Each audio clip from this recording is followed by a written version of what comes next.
assault the Imperial fleet for the win.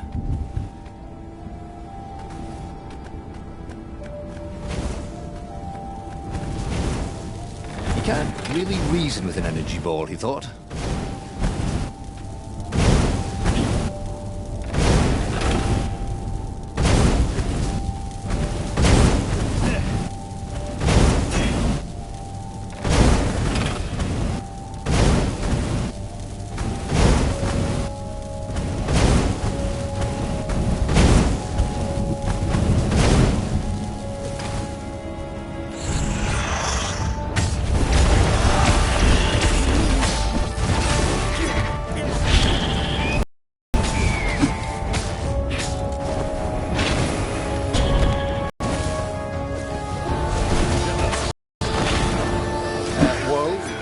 Space.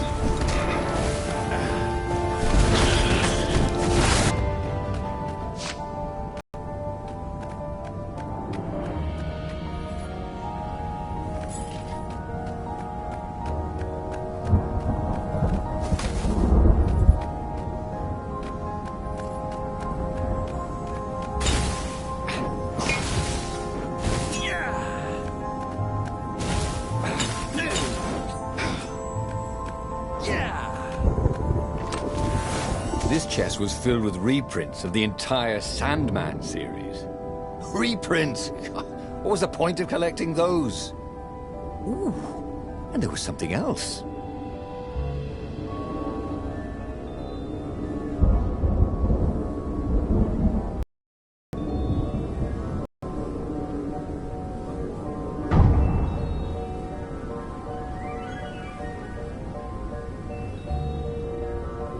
The scientists seemed to think he'd put the Sky Ripper together right. But one Toad was worried. Yeah, Sky Ripper could tear a hole in existence itself. There are invisible strings that tie the universe together. If Sky Ripper cut one, the hole would widen and widen till our whole existence fell into it. Another Toad sighed. Irving still believes in string theory. At least go see Calaveras. Yeah, said the worried Toad. He knows more than anyone else has forgotten about the Transcendent Emperor. If anyone could tell him how to use this weapon safely, it would be Calaveras. It was he who had told Reynardo how to find it in the first place. But maybe he had to give up on using it as a weapon. Maybe he had to go to the secret rebel base and ask the generals there what he could do with a weapon that he dared not use.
He should have known he'd have to consult Calaveras again.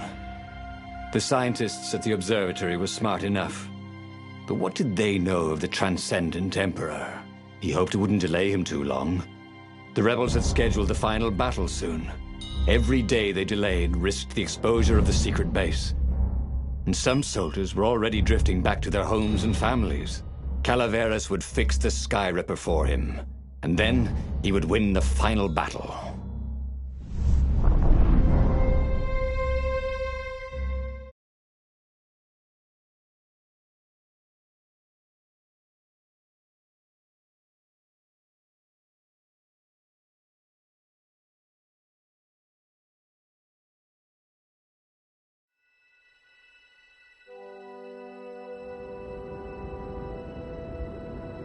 Maybe it was the cold. But after a few steps, Renado's optimism started to slump. What if Calaveras couldn't help? Did Renado dare use the Sky Ripper?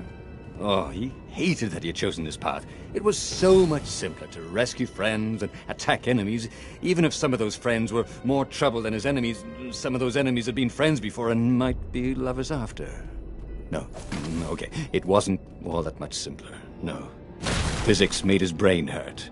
That, at least he was sure of.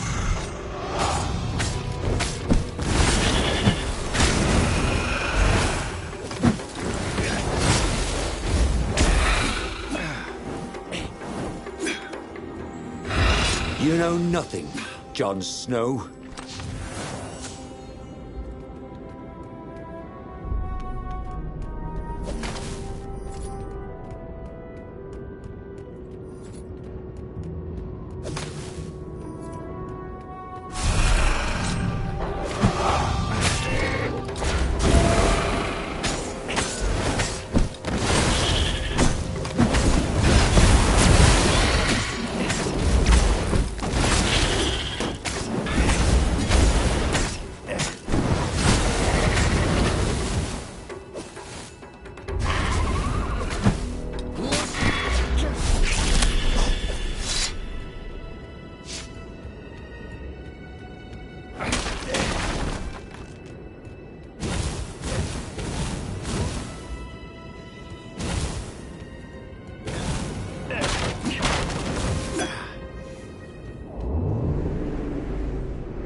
It would be fun to throw healing fruit at people.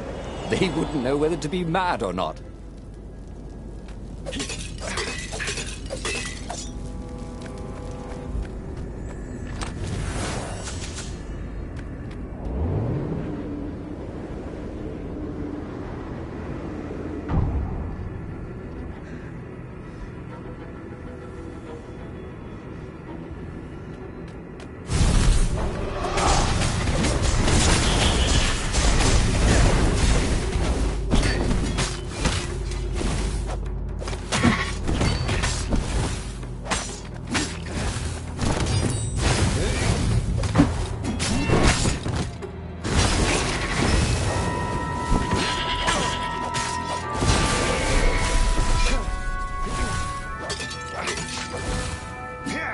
Tried to focus on the now.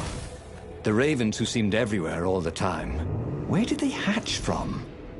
Were there giant raven hatcheries somewhere, or did they have families? Ooh, he didn't want to think about raven mummies raising their darling raven chicks. Yeah, Calaveras would. He would make Renado feel better about using the Sky Ripper. And then Renado wouldn't have to worry about ravens ever again.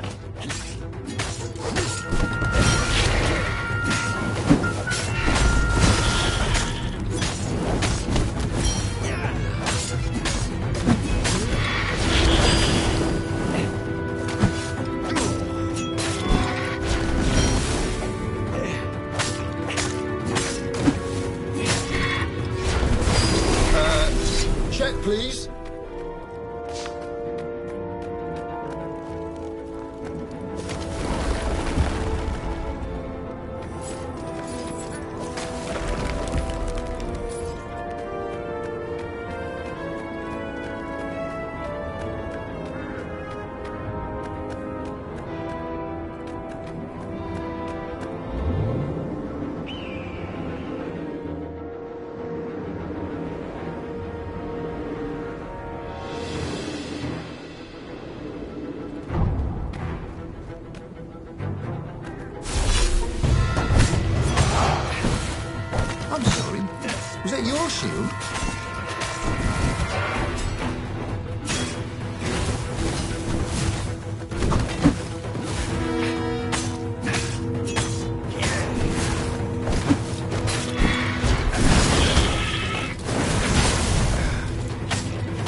Renato had been focusing all his energies on the Sky Ripper. Calaveras could not fix it. He'd be out of options. He would have to assault the Imperial fleet empty-handed.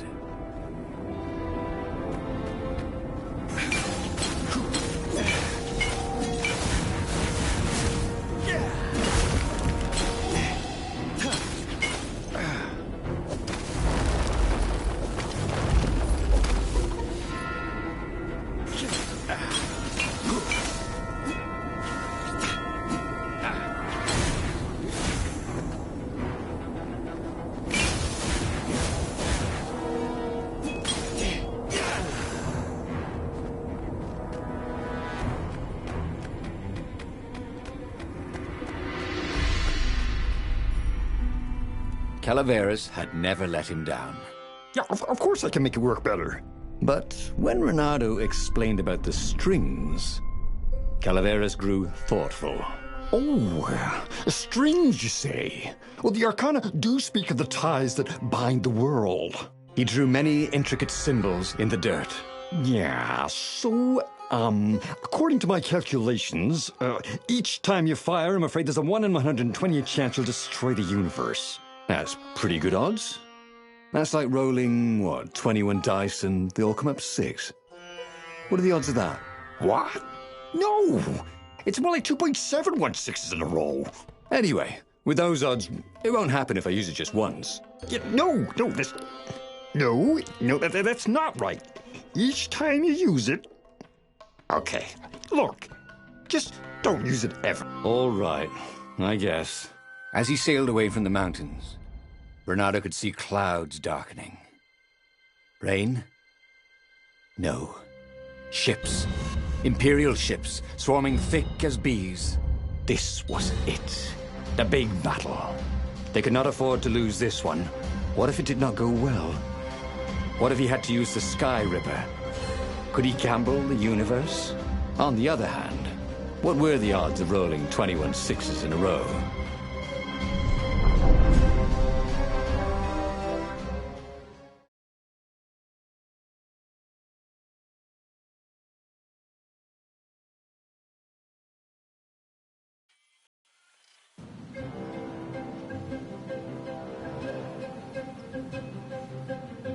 The battle was not going spectacularly well. What had the rebels been thinking? They'd been thinking he would bring the Sky Ripper, or the Iblis Stone, or that he'd sideline Zenobia somehow, or turn her. Couldn't he use the Sky Ripper just once? After all, if chances were 1 in 128, that meant he'd for sure be okay the first time. They'd get worse each time he used it, but the first time would be okay, right? He wasn't sure that it was right. So he didn't fire the Sky Ripper. He just brought it along, in case.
Right into the middle of the fleet. It was a glaring weakness in the defense.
Renata remembered when the Emperor had first come to the throne.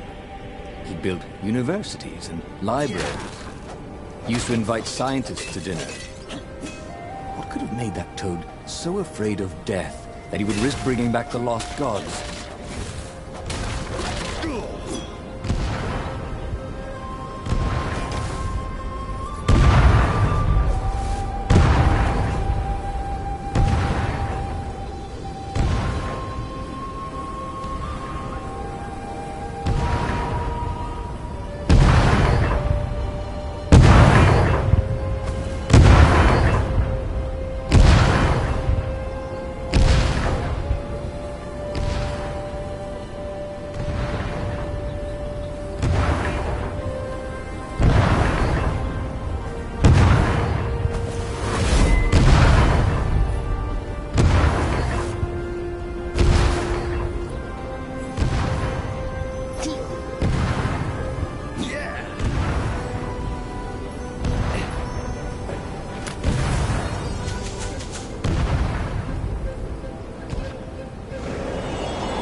got even worse.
Gone rather well, actually.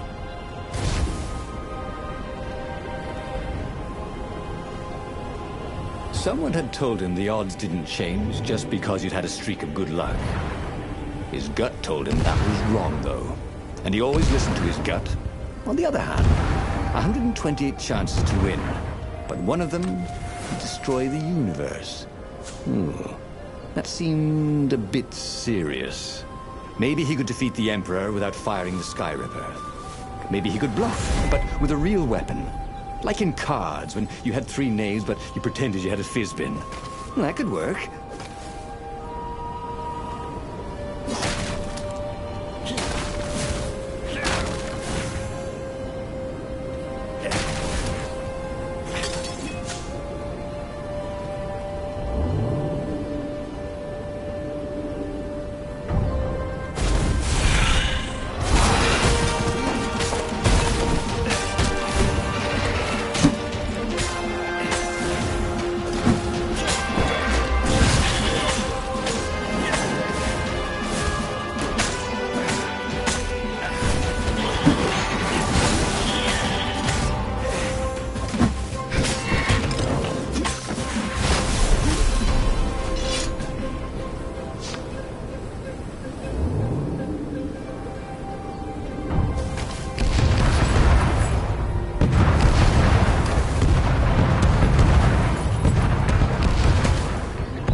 He set up the Sky Ripper and let it warm up. He would bluff if he had to.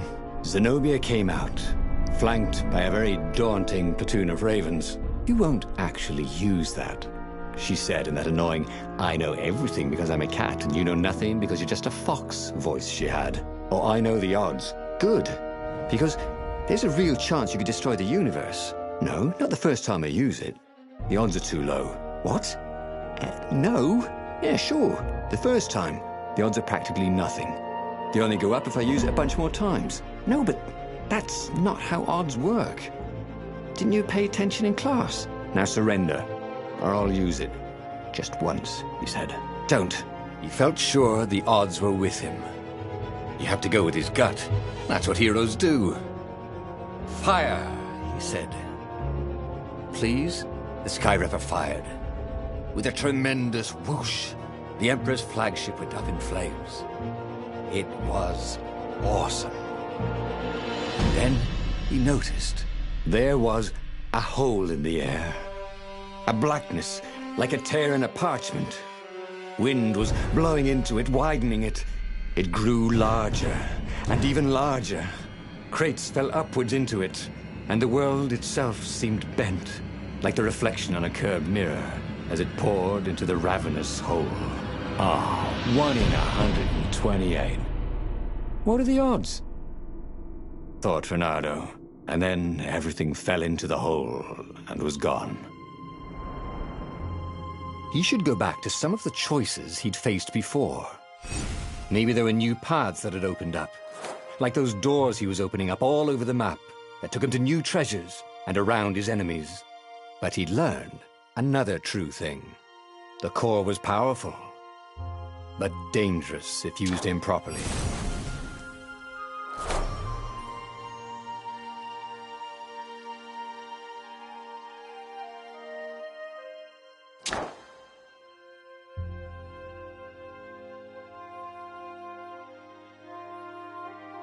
The book's pages fluttered to the beginning once again, faster than before, and he fell. The clouds parted over the Isles of Boreas. It was time to choose. The rebellion was in trouble. Ravens were scouting for the secret rebel base. They needed a game changer. Pieces of the Sky Ripper had surfaced. Renata knew that using it could go catastrophically wrong, but he was sure he could figure out how to use it safely. Also, a temple had risen out of empty desert. The Iblis stone was hidden there. It was a dangerous artifact.